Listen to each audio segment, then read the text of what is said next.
Thread the cable through the oval sleeve. Loop the cable through the URC clip attachment.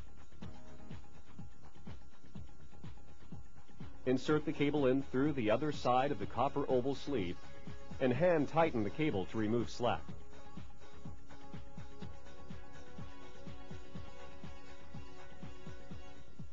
Crimp.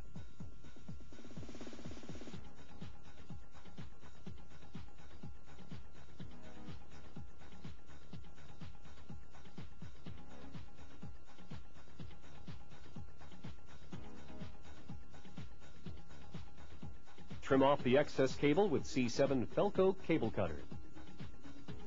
This completes the installation of the two-way cable brace.